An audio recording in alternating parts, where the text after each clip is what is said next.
Hoy tenemos a la doctora Emma Suriñag de invitada a dar la plática. Ella trabaja en la Universidad de Barcelona y nos va a hablar sobre la caracterización de movimientos de masa, aludes de nieve, desprendimientos de roca a partir de la señal sísmica generada.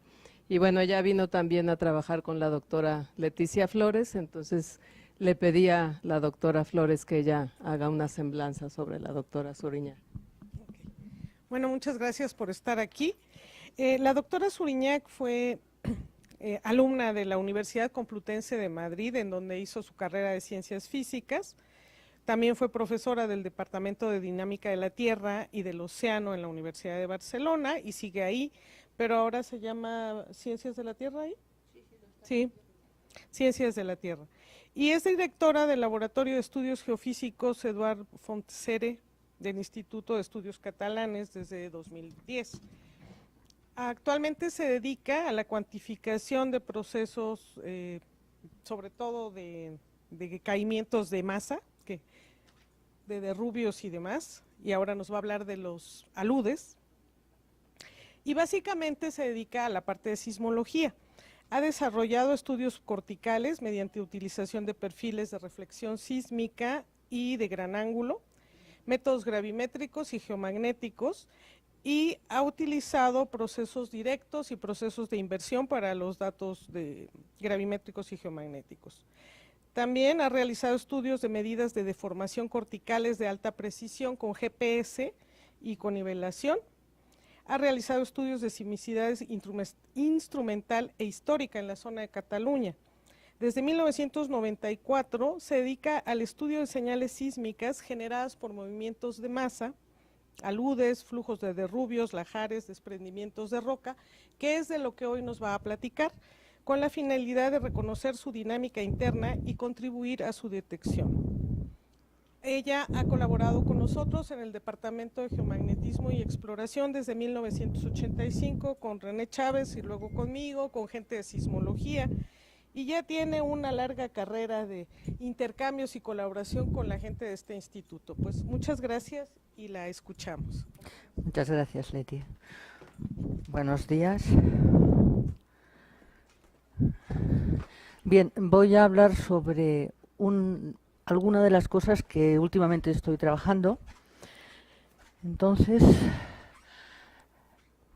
quiero presentar el grupo de aludes que empezó en el 94 y, a ver, como han visto, yo soy sismóloga, entonces, pues, realmente me pusieron a estudiar los aludes de nieve porque entré en un departamento en que la gente le gustaba la nieve. A mí en concreto no me gusta la nieve, pero bueno.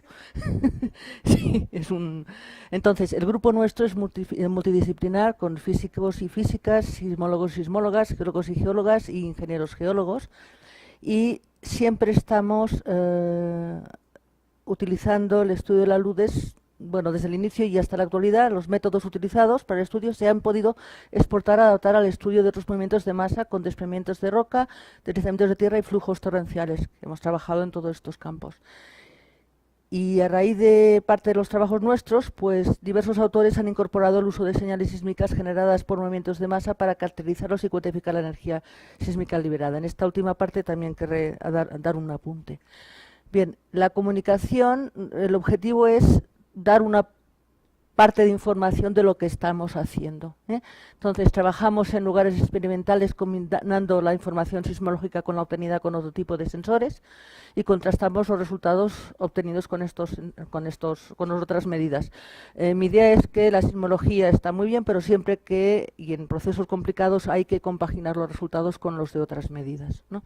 Entonces, en este proceso que estamos trabajando, consideramos la fuente extensa, siempre en campo próximo, para estudiar, en principio, la dinámica o contribuir al estudio de la dinámica del fenómeno.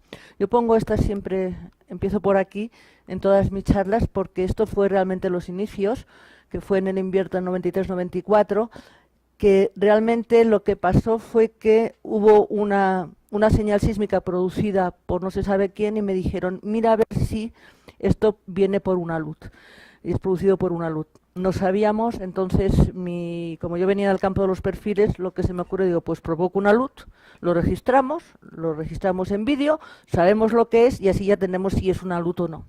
Y entonces estos equipos, estos equipos son equipos de perfiles sísmicos, de los de antes, digamos, de los de que íbamos al campo participando con gente de aquí, y este pobre equipo pues lo llevamos a la nieve.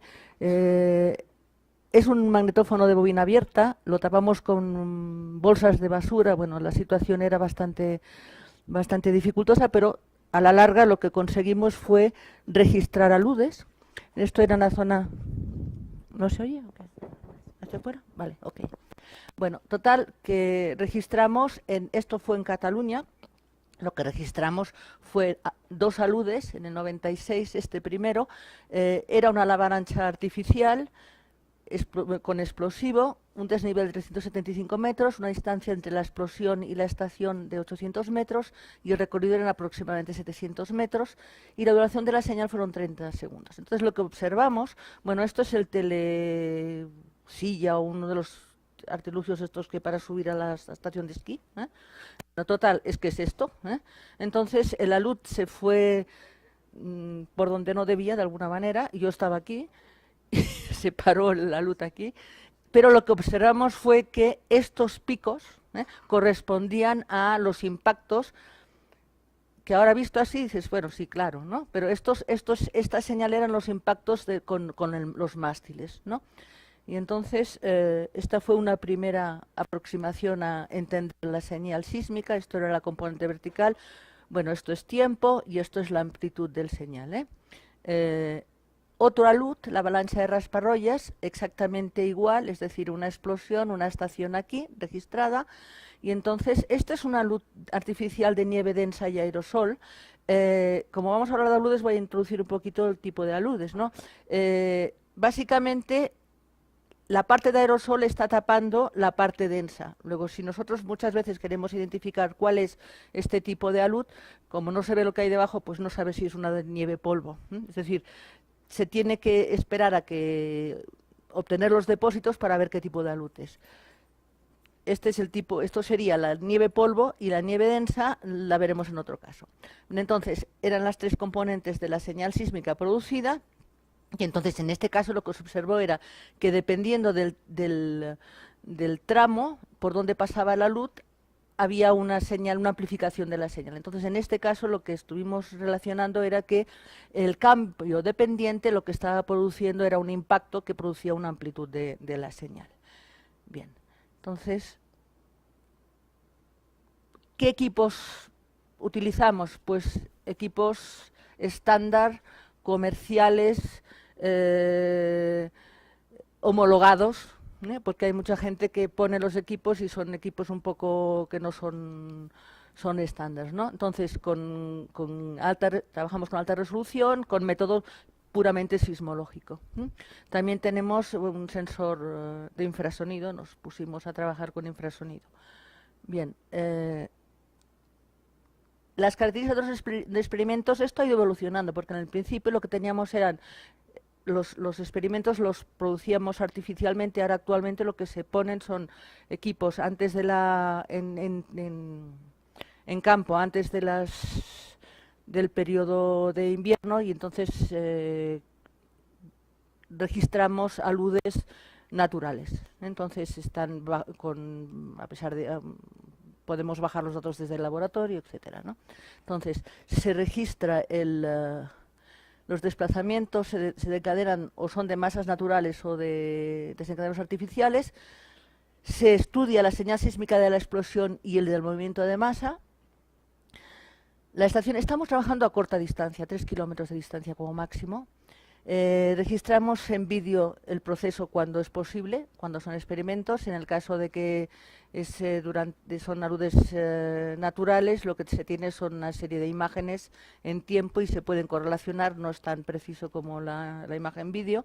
La base de tiempo común, hay un sincronismo entre el vídeo y los otros instrumentos que que veremos más adelante, ¿no? O sea, hay una cartografía detallada, las características del emplazamiento, se estudian cuál es la masa implicada, el volumen, la densidad de los depósitos, etcétera. Entonces, ¿esto cómo va? Sí. Además, un ejemplo para imágenes, ¿no? Podemos hacer las instalaciones puntuales o en temporada. En este caso es en temporada, que ponemos antes, esto es Rimfon, Noruega, esto es Nuria y esto es Suiza. Los equipos se instalan en campo. Aquí esto es todo un edificio que tiene toda la informática, digamos, ¿no? Y esperamos a que nieve y luego pues ya ahí no tiene acceso, ¿no? Y en caso puntual, pues para estudios de aludes artificiales, pues poníamos los sensores en sitio. Íbamos, en este caso son estudios de caída de rocas, que también ya hablaré, es uno de los ejemplos que he buscado para ver el estudio de la señal sísmica con la caída de rocas. Entonces, ¿el fenómeno qué es? Esto a través de... Teníamos las señales y esto ha sido un proceso que a la larga hemos ido madurando. Pues sí, es una masa en movimiento y a la larga esa masa de movimiento pueden ser las avalanchas de nieve, los deslizamientos de tierra y flujos torrenciales y debris flow. Y lo que tenemos es una fuente que es compleja, son fuentes no puntuales, es decir, multifuentes que liberan energía al suelo, que se propaga. Es una fuente de movimiento que velocidades mayores de 20 metros por segundo en general, ¿no? Y lo que tenemos es una energía sísmica pues, que tiene su contenido frecuencial y varía también las amplitudes en el tiempo. Entonces vamos a empezar. Bueno, ¿qué registramos? Pues si esto está muy claro, registramos, hay una fuente complicada y tenemos un sismograma. Este es el registro de una caída de piedras en Montserrat, Cataluña. Bien, perdón. Si tenemos en cuenta qué es lo que pasa entre la fuente y el sismograma, no tenemos que olvidar que hay un medio propagador que alterará el campo de ondas y un instrumento que también, dependiendo de las características, cambiará lo registrado por el campo de ondas, ¿no? Nosotros nos vamos a dedicar básicamente al sismograma, pero no vamos a olvidar estos dos pasos. El sismograma, pues, ¿cómo trabajamos? Pues en parte de diversas maneras, pero aquí yo he puesto estas dos imágenes. En principio el sismograma, pasamos siempre a tiempo real, no a tiempo real, perdón, a movimiento real del suelo, son velocímetros, porque realmente queremos saber qué es lo que realmente se está moviendo, ¿no? Cuánto se está moviendo, y el espectrograma. Esto, bueno, es la variación en el tiempo del contenido frecuencial de la señal esta. Es la componente esto-oeste obtenida de un sensor sísmico situado desde 2000 metros del inicio a 400 metros del final de la luz, porque la luz iba descendiendo, entonces, y el sensor lo teníamos aquí, ¿no? Bueno, esto es aquí. ¿Sí? Entonces, el sensor está aquí y la distancia máxima a 2000 metros y la distancia mínima a 400 metros. ¿Qué hacemos? Pues estudiar las tres componentes con un procedimiento sismológico. Es decir, desde análisis de las tres componentes, movimiento de la partícula, correlación cruzada, envolvente de las componentes, un picado de fases, identificación de fases, es decir, como si fuera un sismograma. Este es el mismo señal sísmica correspondiente a la luz de antes, las tres componentes. Ya de entrada vemos que las tres componentes tienen diferente comportamiento. Y en cuanto hacemos el espectrograma, pues igual. Entonces estudiamos el espectrograma, lo hacemos en la visión de imagen de esta manera, o si no, la matriz del espectrograma la representamos también en un 3D. Y también el espectro de potencias con densidad espectral. Vamos ahora a trabajar un poco con las avalanchas de nieve. Bueno, esto sería una avalancha, la parte powder, la parte de polvo de la avalancha que por debajo va el cuerpo denso. Bien, ¿qué es lo que estamos registrando? Bueno, pues estamos registrando, si baja la luz, estamos registrando por un lado, ¿esto puede ir para atrás? Sí. La señal sísmica que va por el suelo y la señal del infrasonido que está viajando por el aire. Como las velocidades de propagación son distintas, pues llegará una detrás de la otra. Tenemos los sensores puestos a lo largo del canal, y entonces lo que vamos a observar es diferencias de la señal sísmica. Ese dibujito que era la luz, en más detalle, Lo que tenemos es pues que la luz está compuesto de diferentes partes. La parte de powder, las vibraciones de la parte esta de polvo, las perturbaciones lo que están provocando son las ondas de infrasonido. La erosión de la parte densa con el suelo produce señal sísmica, vamos, de la fricción basal, y también la parte de delante de la avalancha lo que está haciendo es erosionando, hace como un arado, y también genera señal sísmica. Luego vamos a ver un poco de dónde sale toda esta explicación así, este mono. Bien, estamos trabajando desde hace mucho tiempo en Valle de la Sion. Entonces, habíamos trabajado en Pirineos, pero en Pirineos no hay nieve prácticamente. Entonces, hemos ido ya que estábamos puestos, pues fuimos a donde había nieve, a colaborar con proyectos europeos, pues con los suizos y también con los noruegos. Y ahora últimamente estamos ya instalados ahí en Valle de la Sion, porque está más cerca de Cataluña. Estamos aquí y hay que ir a instalar y desinstalar, porque como no está en la Unión Europea tenemos que hacer el trámite de exportación temporal de los equipos. Bien, entonces, esta es una imagen de Google, pero a ver si nos vemos, esto es un río, el Sion. Entonces, esta es la pendiente. Entonces, aquí lo que tenemos es una longitud máxima de 2.600 metros, un desnivel de 1.205 metros, y lo que tenemos aquí en estos emplazamientos, una serie de cavernas con equipamiento. Entonces, en el emplazamiento D, lo que tenemos es el sensor de infrasonido y un sensor sísmico colocados uno al lado del otro para comparar las señales. En el emplazamiento AIB tenemos sensores sísmicos y también aquí hay un mástil de los suizos, del SLF, que lo que tienen son distintos equipos de medida. Y al final del canal lo que hay es un centro de control con distinto tipo de radares, etcétera. Esta es una imagen de frente desde el búnker, desde el control de datos. Entonces aquí lo que, aparte de los puntos que he marcado, este es el mástil, que tiene unas medidas de presión de impacto, velocidad, altura y densidad de flujo, y aquí, en cada uno de estos puntos lo que hay también es un radar de frecuencia modulada con onda continua, que ya veremos cuál es el resultado de la información que nos está dando.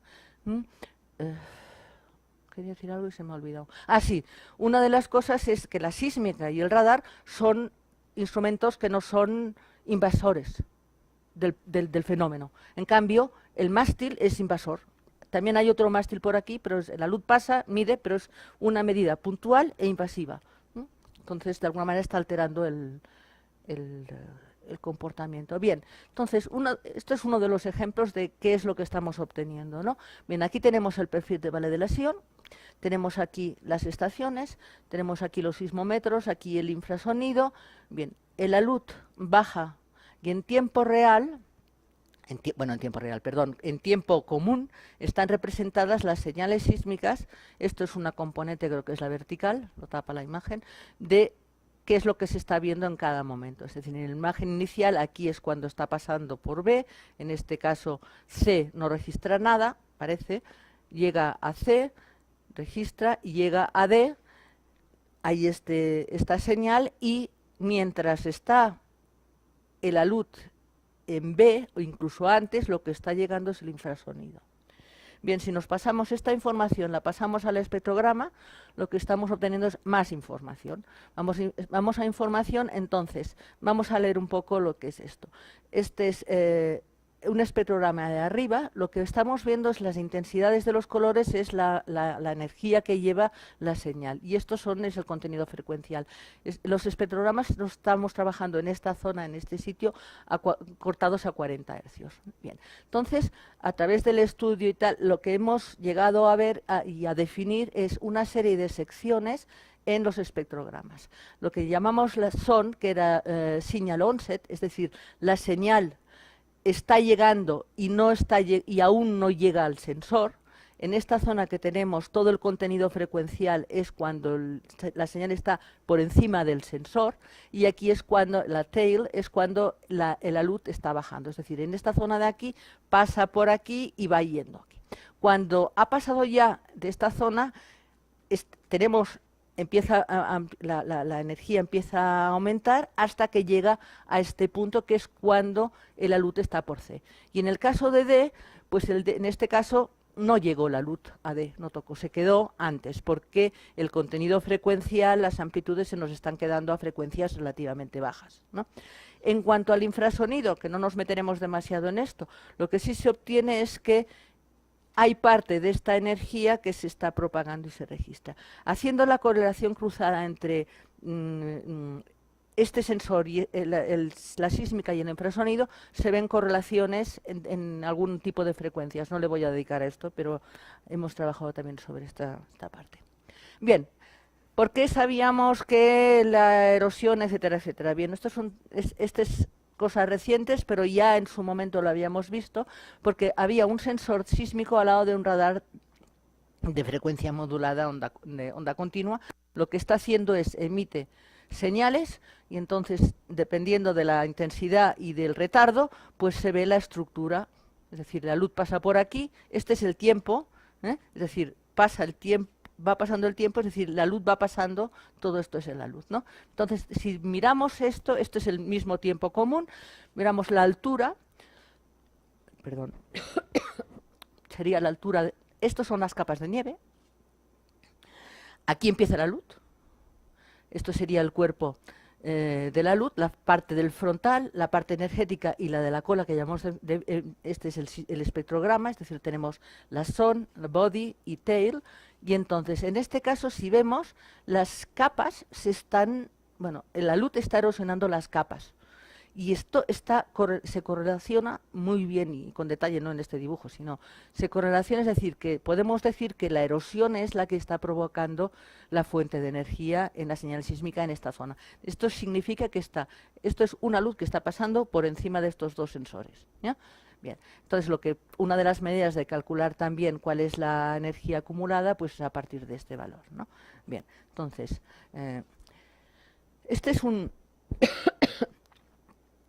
mono reciente de Betty Sovilla, es la responsable de Valle de la Sion, y han trabajado, numéricamente, son los propietarios de los másteres y tal, y han desarrollado muchas. Bueno, hay un buen cuerpo de modelización de aludes y de conocimiento de la dinámica de la luz, no utilizando la señal sísmica. Y eso no somos nosotros los que estamos colaborando con ellos. Bien, entonces, esto es de estas dos publicaciones. Cristina fue una estudiante de doctorado mía. Entonces, básicamente esta es la parte de la estructura de una luz que se asemeja a lo que representaba el radar, ¿eh? Entonces, lo que tenemos aquí es una parte frontal, una parte estratificada. Esta sería la cabeza, el cuerpo y la cola de nuestras nomenclatura, y esta es más detallada con 4 partes, pero que componen las partes estas, ¿no? Bien, estos valores, estas zonas nos van a servir, luego las vamos a utilizar. Los vamos a utilizar ya inmediatamente. Es decir, vamos a ver el contenido frecuencial. Son espectrogramas, bueno, son espectros de potencia, perdón. El contenido frecuencial de la señal en distintas zonas del espectrograma o de la señal. Entonces, lo que estamos viendo ya para esta luz en concreto, que es una luz mixto, lo que vemos es que la parte frontal, el contenido de frecuencia es de 1 a 45 hercios, y la disipación de energía de toda la energía total del sismograma es un 3%. En el caso de la parte turbulenta, de toda la energía sísmica total, la parte turbulenta lleva el 96,5%, y es debido a la erosión de las capas más profundas. Y las frecuencias son menores de 5 hercios. Y en la parte densa es muy poco la parte de aporte de energía de la luz, y las frecuencias son menores de 20 hercios. Esto es un ejemplo para explicarlo más detalladamente, pero para distintos aludes de las distintas partes, lo que hemos obtenido es una cosa similar, y es decir, ya es la energía que lleva, las duraciones, etcétera. Y entonces, por ejemplo, en la parte en una luz, luz nieve, polvo, a luz húmeda y de una luz de transición, la parte powder y la parte wet. Entonces lo que hemos obtenido es, aparte de las energías, de la parte de energía, esta es la parte más energética, en este caso la wet es la parte más energética de todo, a pesar de que era poco, pero es la parte más energética en la wet, en las transicionales, etcétera, etcétera, y los contenidos frecuenciales. Si tenemos en cuenta cuál es la velocidad de la luz, podemos considerar o deducir cuál es la longitud de onda de la masa que se está moviendo. Es decir, en el caso del powder, la masa, la longitud de onda, el tamaño del movimiento de la masa es la longitud de onda es de 4 a 50 metros. Mientras que en la parte wet el tamaño de la partícula es muy pequeño.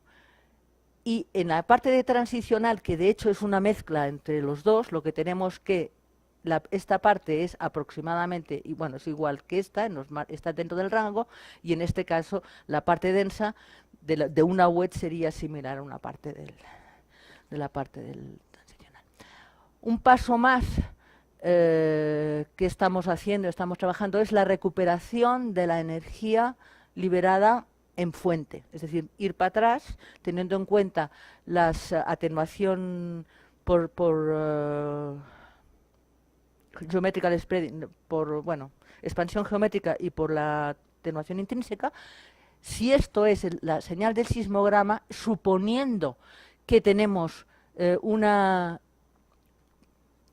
unos factores que están afectando a la energía, esto es una simplificación muy burda para este caso, es una simplificación porque estos factores corresponden a ondas superficiales, pero se supone que no hay dependencia de la frecuencia, y en este caso la distancia era una distancia media, pero lo que se llega en este caso es que para aludes polvo de Valle de la Sion y aludes húmedas y de transición en Valle de la Sion hay una buena correlación, hay dos grupos, se ven dos grupos de comportamiento.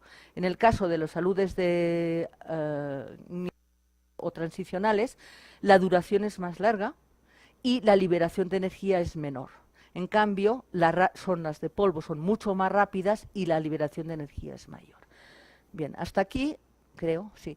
Hemos visto un ejemplo de cómo utilizamos la señal sísmica para conocer los aludes de nieve.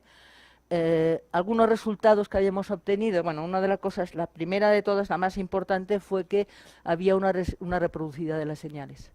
Y eso ya desde muy al principio ya vimos que se reproducían, es decir, aludes que caían por el mismo canal tenían el mismo comportamiento, bueno, había reproducibilidad. Y también lo que habíamos obtenido eran efectos locales, es decir, si teníamos una estación, dos estaciones y un mismo alud, había efectos locales. Se tenía que tener en cuenta dónde estaba situada el alud. Vimos a través del espectrograma que había una discriminación entre las señales sísmicas de avalancha y otras fuentes.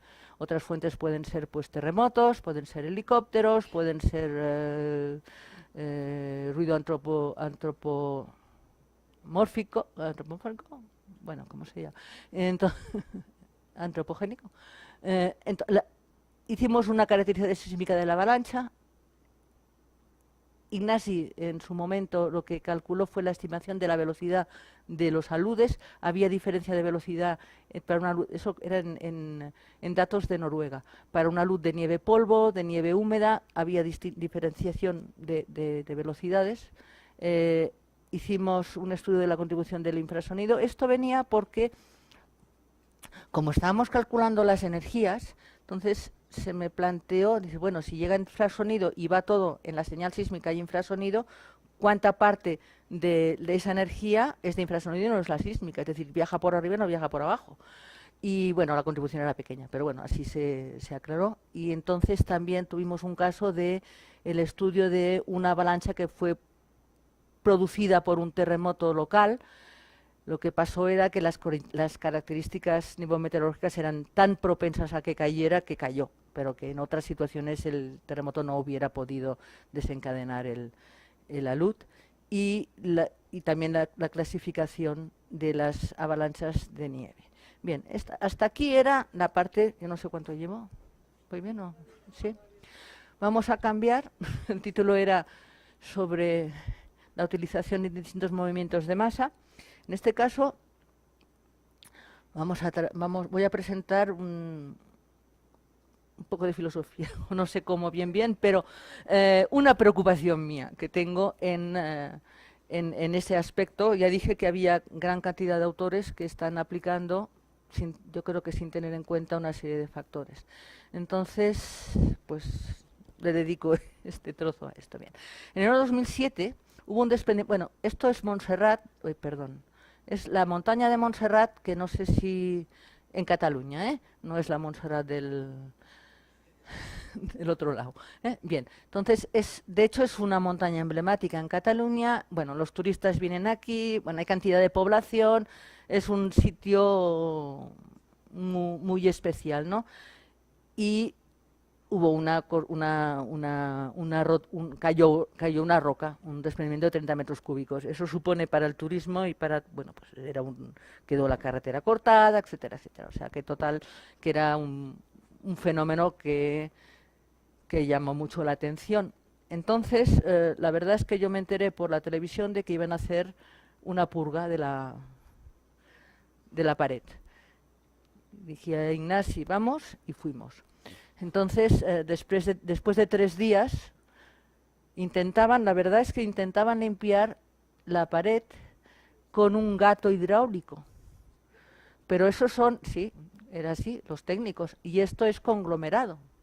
Claro, si le das la presión, lo que hacía era destrozarlo, no cayó nunca. Esos días. Y a partir de la semana siguiente, entonces lo que hicieron, bueno, vamos a tirar explosión. Entonces fuimos otra vez y entonces con explosivos tiraron el explosivo aquí, se movilizó 75 metros cúbicos, hubo decenas de rocas que impactaron en las distintas partes del suelo, por aquí, y el primer impacto generó un deslizamiento que bajó por aquí hasta impactar con el terreno. Bien, entonces, registramos tanto la explosión como la caída de rocas en 2 estaciones exactamente iguales. El sistema era exactamente igual. Estación A, B, estaban uno distante a 120 metros y otro a 103 metros de la caída, y la estación A estaba en pavimento y la estación B estaba en terreno. Bien, entonces, bueno, esto es un ejemplo, el pavimento y el terreno, la situación que era, ¿no? Entonces, perdón, esto fue, había el LIDAR, bueno, se hicieron distintos tipos de medidas, y eso fue la señal sísmica que obtuvimos con el espectrograma. Realmente aquí pues queríamos ver, pero mucho no se ve, esa es la verdad. Y sobre la imagen del LIDAR, pues el recorrido y la terraza en donde estaban las estaciones. Bien, viendo con detalle, viendo con los vídeos y tal, lo que se obtuvo era las señales sísmicas en A y en B. Esto es la componente Z.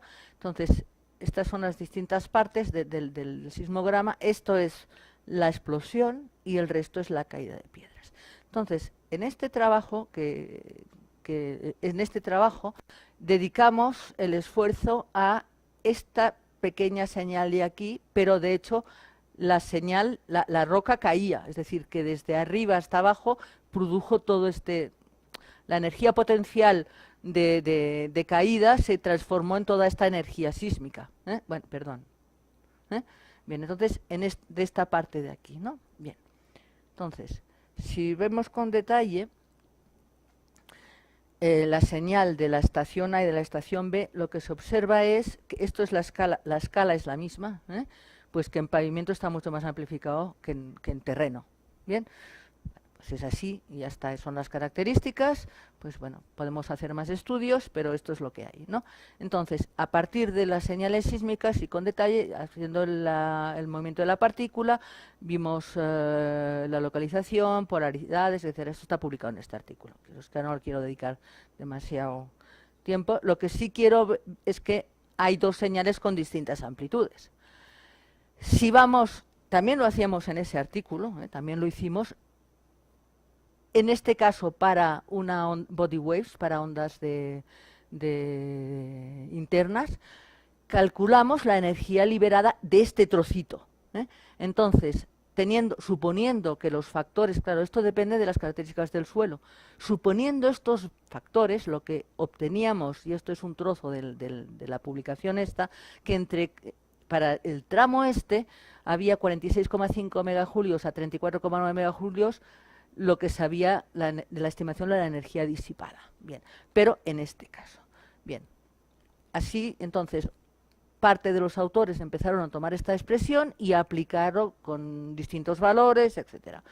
Bien, nosotros ahora para aquí lo que he hecho es seguir un poquito más, y entonces si esto es el registro de Montserrat en la estación A y en Montserrat B, en la estación B esta es la explosión y esto es la señal registrada en pavimento y en terreno. Ya podemos observar que el comportamiento de las tres componentes es distinta, y además es distinta en las tres emplazamientos. No están girados, son Z norte-este, ¿eh? Y si hacemos un pequeño gráfico, más para ilustrar, lo que estamos viendo es que la señal de la explosión no, la señal de la explosión que viaja por el suelo, no el blast, ¿eh? Es la señal que va por el terreno. Vemos que aproximadamente las amplitudes son similares, más o menos.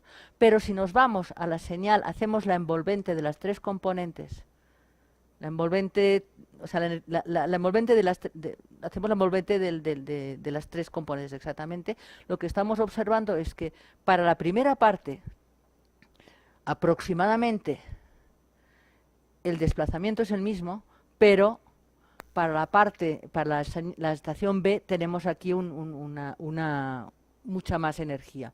Si esta envolvente es la que se utiliza en esta expresión al cuadrado para calcular la energía, por lo que puede quedar bastante distorsionada la energía calculada a partir de la expresión si no se tiene en cuenta el efecto del lugar, ¿no? Si vamos un poco más allá y queremos ver los espectros los espectros, lo que estamos viendo también es el contenido de frecuencias, me refiero. Esto es para la estación A y esto es para la estación B. Esto es la parte de la explosión, o sea, esto, la energía, el contenido frecuencial de la explosión en A y B, y en A y B el del suelo. Entonces lo que vemos es que sí que hay una repetición, digamos, o el mismo comportamiento en las tres componentes, ¿sí? Más o menos, si lo queremos ver, ¿sí? Y en este caso igual, también aquí tenemos estos dos picos, aquí podríamos tener estos dos picos, este pico de aquí, este pico de aquí. Es decir, que sí que hay un efecto, una repetición en dos tipos de fuentes distintas del mismo comportamiento, es decir, de la amplificación y repartición de las frecuencias. Por tanto, eso quiere decir, pues para nosotros quiere decir que hay un efecto de lugar, ¿eh? Exactamente igual aquí, y que la comparación entre los dos, pues que es distinto, ¿no? Otro caso, este era un caso que ya habíamos visto, otro caso que prácticamente fue similar, que una caída de piedras y una limpieza. Y fuimos a la limpieza pues con el radar, no, con el LIDAR, con fotogrametría, dos estaciones sísmicas, y bueno, y con más equipos, ¿no? Pero lo que me interesa aquí es explicar la parte sísmica. Mismo sistema, mismo equipo, estación en roca, estación en pavimento. Las distancias eran aproximadamente, aquí me he dejado esto, era aproximadamente, bueno, el equipo, uno es más próximo que el otro. Esto se me ha colado, ¿no? Y el volumen reducido por LIDAR y fotogrametría era de este orden, de 120 a 134 metros cúbicos. Si hacemos lo mismo, tenemos que esta es la parte del suelo, es decir, lo que no se ve por aquí, ¿eh? Esto sería el blasting, la explosión de aire, y en caso igual, en este caso, el comportamiento puede que sea un poco más parecido, pero bueno, sí, hay las ondas de aquí, frecuencia más o menos, ¿no? Pero, y lo que sí vemos también es cambio de estos 10 a la menos 4 y 10 a la menos 3, es decir, que hay una estación que registra con más amplitud que la otra. Si hacemos las envolventes, lo que vemos que la estación en pavimento tiene mucha más desplazamiento, velocidad que la de la roca, y si hacemos el cociente, lo que vemos es que hasta los 8 segundos aproximadamente, la relación entre uno y otro es aproximadamente, pues eran 2,5, una cosa así. Pero a partir de los 8 segundos, cuando está aquí en la zona de la coda, esto el registro del R2 es mucho más mayor que el del R1. Vamos más allá y entonces hay una de las maneras, bueno, gente que está utilizando la amplitud de la señal para calcular la magnitud, como si fuera un terremoto. Así, directamente. Entonces, bueno, pues si vamos a una estación o vamos a otra estación y no he hecho la relación entre las componentes, sino que he hecho la relación entre la amplitud registrada en una estación y en la otra, pues que vemos que la relación entre una y otra que es distinta, que no es la misma, que si calculamos consideramos la amplitud de una estación o de la otra, que son tan cerca, pues los valores estos de la pseudomagnitud que están calculando pueden estar completamente distorsionados. Si hacemos lo mismo con los espectros, vemos prácticamente lo mismo. Bueno, prácticamente lo mismo que de antes, es decir, que hay una repetición de la señal que va por el terreno y la del evento y distinto comportamiento entre una estación y otra.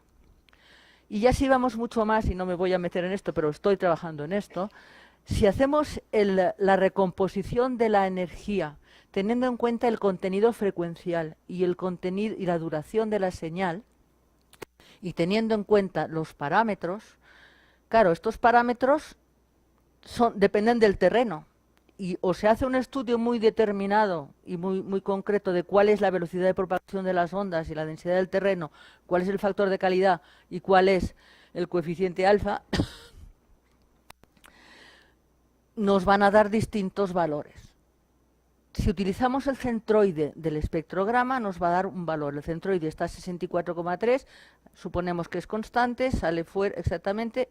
Si lo hacemos para todas las frecuencias, dará otro valor. La relación entre considerarlo entre el centroide o todo el contenido frecuencial es esta, de 6, 6, 9 y 12. Si tenemos en cuenta cuál es la energía potencial, y es otra cosa que está haciendo, mirando cuál es la ratio entre energía sísmica y energía potencial para ver cuál es la eficiencia, dependiendo de qué valores, nada más en esta estación, ya nos están dando valores distintos, que yo si quiero puedo hacer el promedio, pero para mí no, bueno, es indicativo, y si vamos a la arriba, exactamente igual.